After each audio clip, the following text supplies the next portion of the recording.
Often, you find lists about the best 9mm pistols, best 45 ACP pistols, or best 1911 style handguns, and so on. However, all of them limit the scope of the comparison. So, it's time to just get rid of these limits.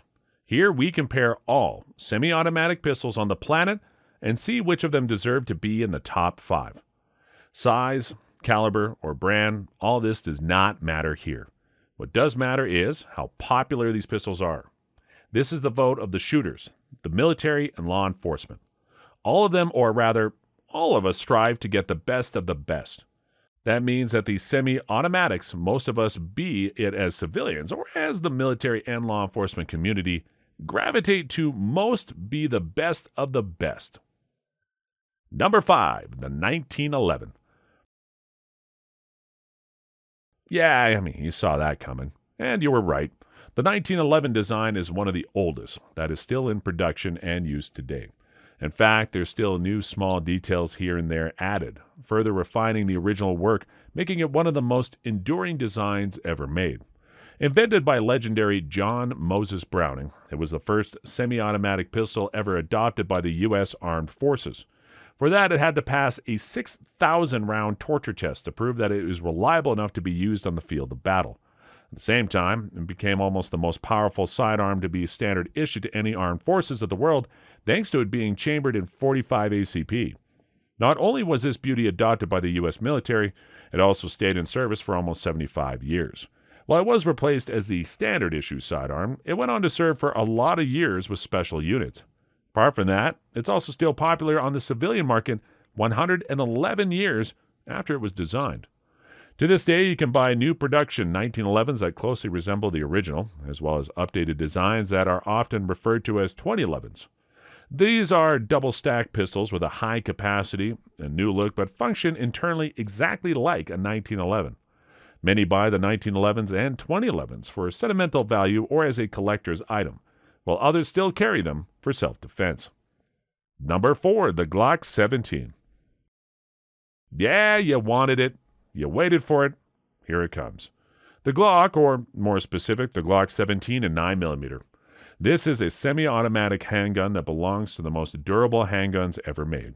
It has a service life of more than 250,000 rounds, with a round count of 10,000 to each jam. Sporting a tenifer finish and polymer, it's more rust-resistant than stainless steel. Drop it from a helicopter, what can happen during an air assault or an altitude of 400 feet, and you'll still find it on the ground ready to do its work. Freeze it in a solid block of ice, get it out of it, and, again, it'll shoot just fine. Introduced in 1982, it was a real novelty. It came with a polymer frame, and it was striker-fired. It did not take long for it to take over the law enforcement and the civilian market, not least also because of its capacity of 17+1 rounds. Now, you might think that the 17 and Glock 17 comes from the capacity of the magazine, but that is not the case, as much as the Glock 19 does not come with 19 rounds in its standard mag. Instead, it was just the patent number 17 for the company, hence the name Glock 17. Number 3, the Browning High Power P35. Here comes another great success of John Browning. And before you ask, his 3 most enduring inventions was the 1911, the High Power, and the M2 Medusa 50 caliber heavy machine gun. However, it must be said that the great inventor himself passed away in 1926 before his work on the High Power was finished, so that a Belgian gun designer continued it for him until it was completed in 1935, making for the designation the P35. The High Power was the product of John Browning competing with himself. After designing the 1911 and selling the rights to Colt, he went on to design the High Power to make it better than the first design, but without violating the patent. The result was a single-action semi-auto chambered in 9mm. The BHP, the Browning High Power, was the first of his so-called Wonder 9s. In a time where the standard for semi-automatic pistols was a capacity of 8 rounds, the BHP came with 13 in the magazine plus 1 in the chamber.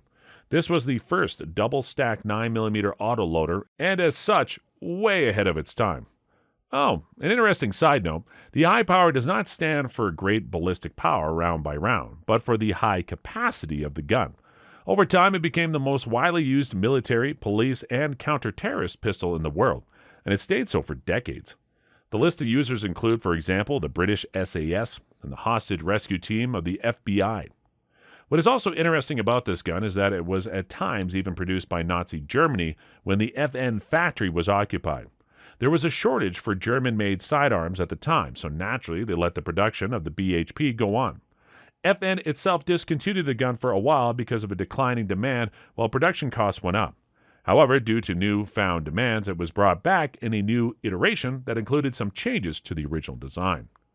These changes are criticized by some, welcomed by others. But the most important point when it comes to criticism is the high price. If you're looking for a high power yourself, you can either go for an original, a new model made by FN, or get one of the many clones.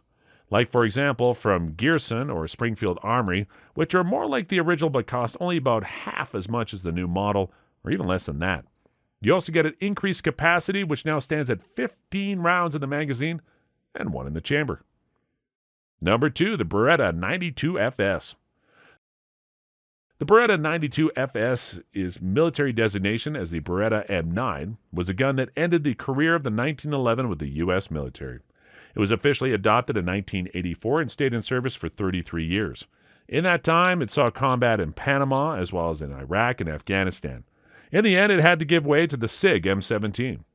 LAPD and the LA Sheriff's Department led the way in their adoption of the Beretta 92FS, and many other domestic law enforcement agencies followed.